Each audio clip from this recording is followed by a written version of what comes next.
Welcome to Washington Post Live. I'm David Ignatius, a columnist for The Post.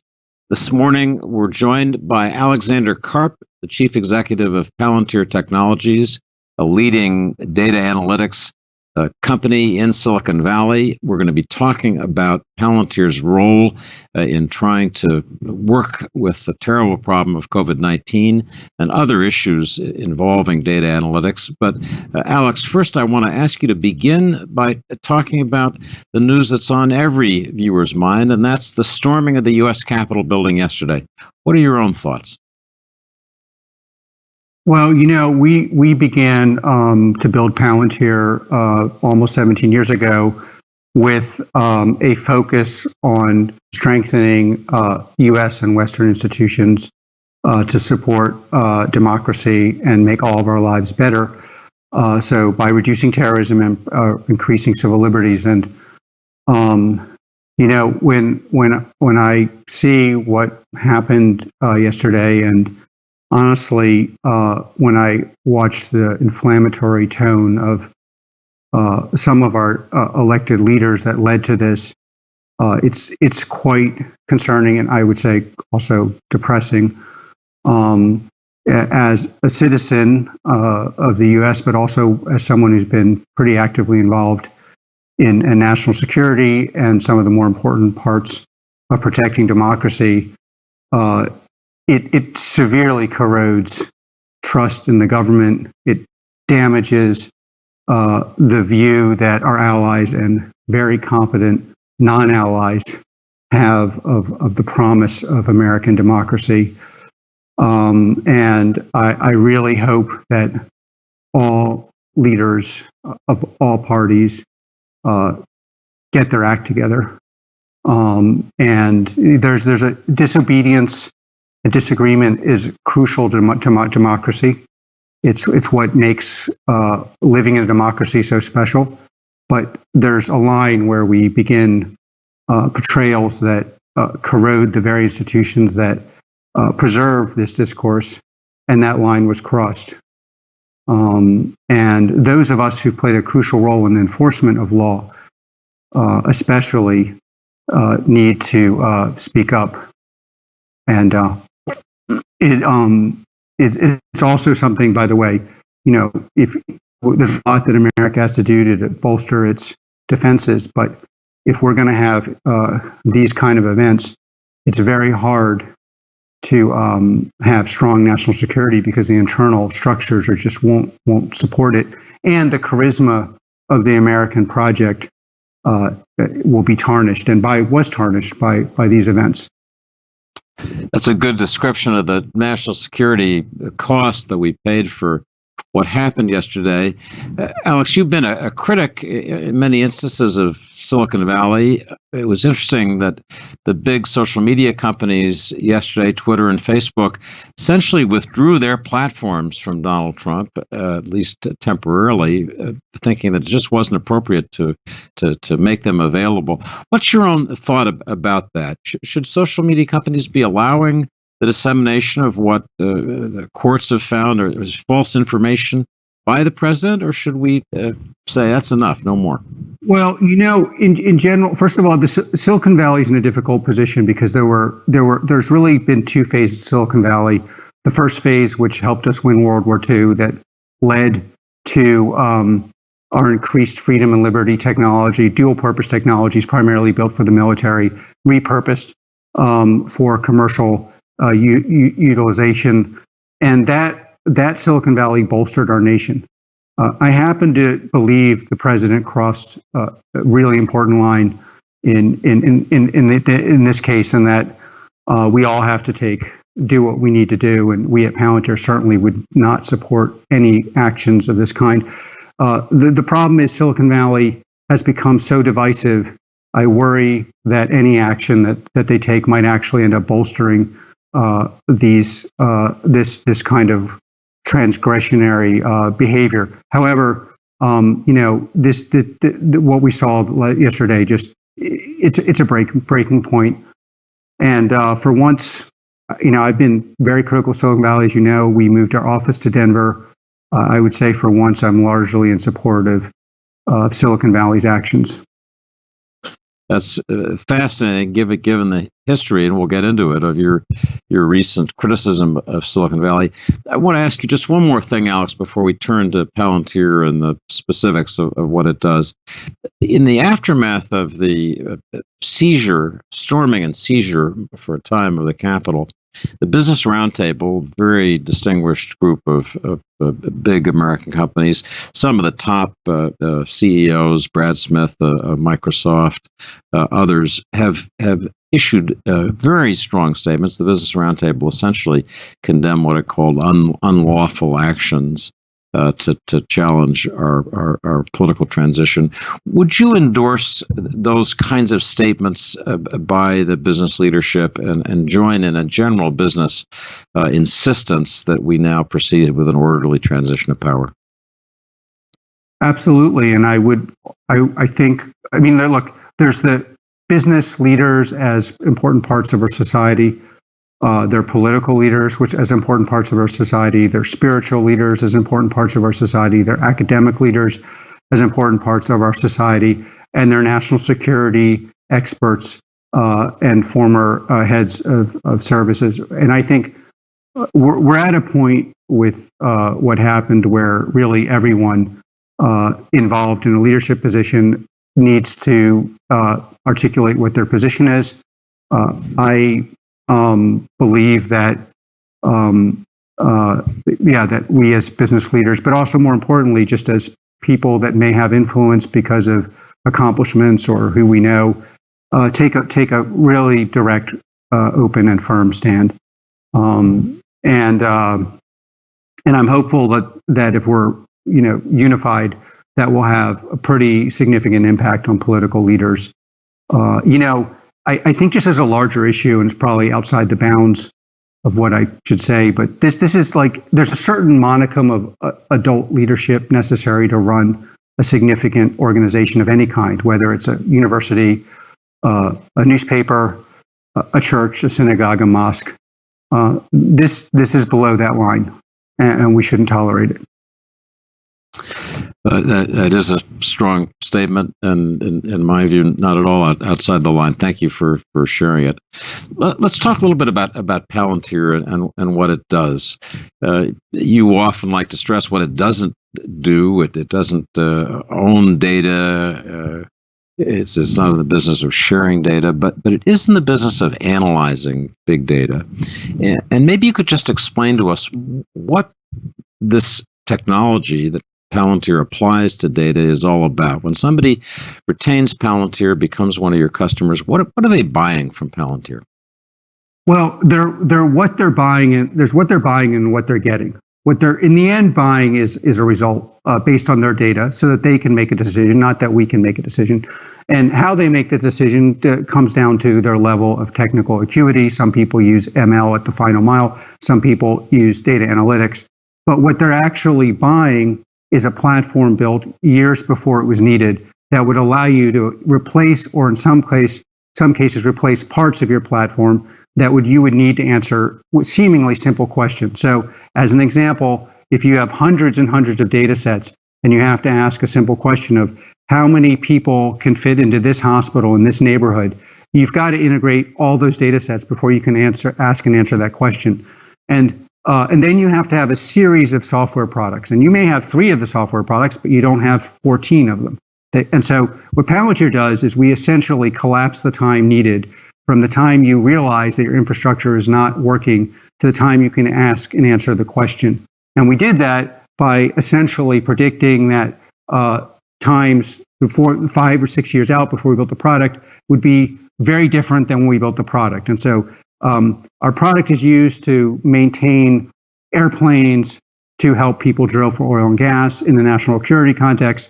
It powers most of the police intelligence work in Europe, and because of its data protection. But what you're really getting is an ability to replace or augment the software products you have overnight or within the context of a couple weeks.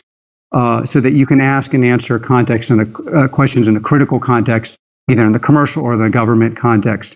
And that's how we ended up being the engine behind most anti-terror institutions in the West, a number of the largest economic institutions in the West, and why Palantir is in 35 countries, helping to mitigate the disaster incurred in the wake of the COVID pandemic. And before we ask you about how you apply this Palantir approach to understanding data to current healthcare problems, I want to ask about Palantir's origin story, which, as you said, is in the counterterrorism CT area. It's said sometimes about Palantir in print that your technology was useful to the Obama administration and to the CIA under Leon Panetta in the hunt for Osama bin Laden. Let me just ask you, is that true? Well, Palantir, I mean, it's one of those questions, obviously, when you run a company like mine, you're never allowed to answer. But what I can tell you is, Palantir stopped, disrupted some of the largest terror attacks you've never heard of. And many of the anti-terror events you read about are, in fact, the result not of Palantir, but of the incredible people that use Palantir all over the world. All right, we'll stick with that as an answer. Let's turn to the COVID nightmare, which is something causing death and destruction around the world today, and the way in which Palantir is working with the Department of Health and Human Services, I think also with Operation Warp Speed, to try to help get better analytics. Alex, as we look at the development of vaccines, we're all just extraordinarily pleased by how fast that happened. But as we look at the distribution process seeming to break down, we throw up our hands again. What would Palantir be able to do to help us, help HHS in this period going forward, distributing vaccines, getting the country healthy again, preparing for the next pandemic? Well, Palantir is involved globally in, and the two places we're most prominently involved are the US, UK, but a number of other countries, in allowing people who are doing the planning to understand exactly what's happening on the ground, distribute PPE. So, for example, which hospitals are overutilized, which hospitals have capacity, which hospitals need PPE, which ones have too much, which ones have too little. And then on vaccine distribution, most notably in the US and the UK, the Operation Warp Speed, which uses Tiberius, is built on top of Foundry, uses Foundry is your basic Palantir infrastructure, so our viewers will understand that. Sorry. What Foundry allows them to see and decide is it's essentially a dashboard unifying the hundreds of data sets that make up the production of vaccines, the distribution of vaccines up to the state level. So how many vaccines are produced, how many can be shipped, and where do they go? The central issue in America, less so in England because they have a centralized healthcare system, is the delta between vaccines that are delivered to the state and the actual doses that arrive in people's arms. And so we have a serious issue with that in America, as is, I think, commonly known and was discussed by your guest yesterday, that there's roughly a 12 million delta between the vaccines, or roughly 17 million vaccines delivered to states, roughly 5.4 administered. Palantir brings those vaccines to the states, and then there's a question as what we as a society can do to resolve that problem. Now, one of the things that makes America particularly interesting, complicated, and great is that states have a lot of rights, and they use local ways of distributing. Each one has a different infrastructure. What I'm hopeful will happen, especially once we get past this incredibly discouraging and depressive events of the last couple of days, is the new administration will also be in a position to have better discourse with states. States will begin to develop best practices.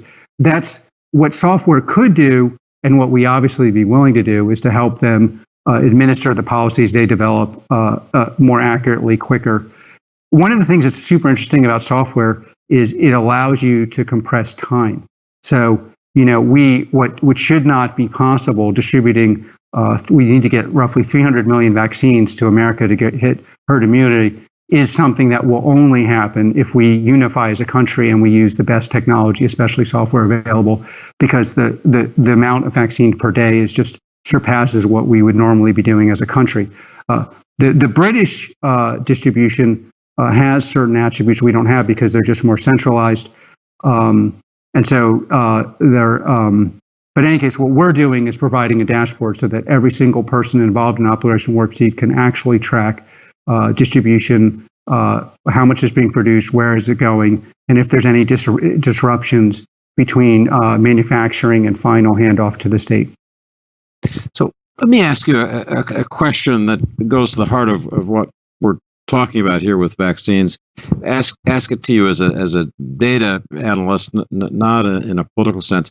Is it going to be possible to have an orderly system for distribution of this vaccine or future vaccines and future healthcare crises if we don't have in America a somewhat more centralized system so that we just have better, cleaner data and we know what's going on?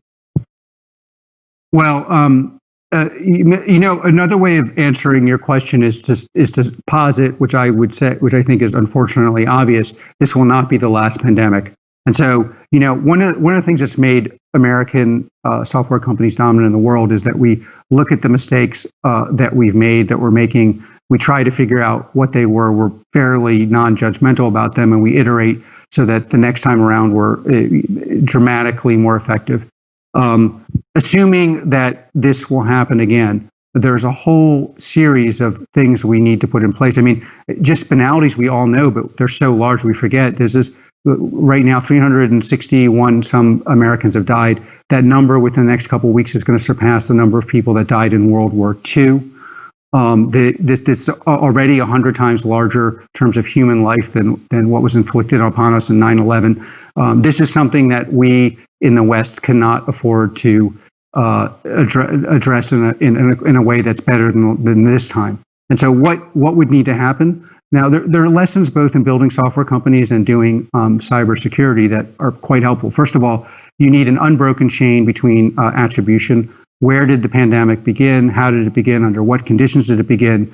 That data has to be something that is shared freely and examined internationally, not just by America, both so that we understand it and as credibility. That data has to be immediately shared with vaccine producers. We probably need to figure out a way to use the most advanced computational technologies we have, most advanced software technologies to accelerate vaccine production and approval. Approval, as you know, is a super important issue in America and broadly in the West. You have in all Western countries something like 30% of the population unwilling to take a vaccine. That's not just an American issue, by the way. You have roughly the same numbers in France, higher in France, roughly the same in Germany and in England. And to get herd immunity, you need to get probably to 80%. So we have a legitimation crisis on vaccines that is not primarily technology, and it can only, in my view, be solved by providing transparency in the actual approval and after it's administered, because otherwise we as another super hard thing that we have to look at is we do not want to pretend or obviously attempt to change the basic way in which we live in order to get pandemics under control. And that makes vaccines even more important, because if you're going to expand civil liberties and fight pandemics, you're going to have to do that with vaccine and increase legitimacy. Software, the way in which vaccines are developed, and honestly, more credible political leadership can actually make a huge difference in that problem. But you really need all three, because if the vaccine is delivered too slowly, then you have compounding math working against you. If the vaccine is delivered on time, but people don't believe they will take it, you can't get to herd immunity. And then in democracies, we need to convince people, not force people. And so those, by the way, the element of obviously what analytics, data integration, ML, AI will play a role in that whole chain. But they play a role primarily in two ways. One, acceleration of time, and two, creating transparency. By the way, transparency is a specialized issue, specialized concept in software, because you both create transparency of what's happening in the data, but you can anonymize the people involved in acquiring the data. And so that's obviously necessary in correspondence with our generally held civil liberties. Let's turn to an issue that has been a central one for you in an ongoing debate you've had really with your colleagues in Silicon Valley, and that's your feeling that in terms of values, that there's a kind of breakdown between what you see in the Valley and what you think is appropriate. In your S1 filing that accompanied some of the paperwork associated with going public, you said, we seem to share fewer and fewer of the technology sector's values and commitments. Well, you went on to say, we've chosen sides, and we know that our partners value our commitments. And by chosen sides, you mean you've really chosen sides with the United States, your country, and with Western democracies as a group. Do you feel that other Silicon Valley companies have failed to do that? And what advice would you give to the Google employee who's uncomfortable working on Project Maven or some other Pentagon project to try to convince him that that's a mistake? There's a series of super important questions there. Just starting from the beginning, this country and a lot of the norms that we cherish was built on economic prosperity, in part powered by our ability to develop technology that was useful for individuals, not just useful in making a couple of a small number of people on the West Coast rich. And so that you have I would call Silicon Valley 1, which was the Manhattan Project, a lot of the technologies that are even powering this call. So computer technologies, internet technologies, those were built by the military and shared with humanity, both for America and the world's good. Consumer internet, you can debate it back and forth. It's very hard to define what utility it has, and I do in part blame it for creating an enormously tribalistic America where people are ever more convinced that their ever narrower opinion is the only one that matters. And that combined with, I think, great economic disparity, in part because we're not investing enough in technology, I think is responsible for some of the problems we have today, not all of them, and in no way excusing the current behavior of the last couple of days. So I do think Silicon Valley has to ask very simple questions, and I don't think everyone has to agree on the answer, but like, what is your value proposition, actual value proposition to the average person in America and among our allies in the world? Then you asked another set of questions, which is a super subtle question, and we had the same question at Palantir, but an employee that for whatever reason doesn't feel that their valuable effort should support the military, and that's a completely legitimate opinion that should be part of the discourse.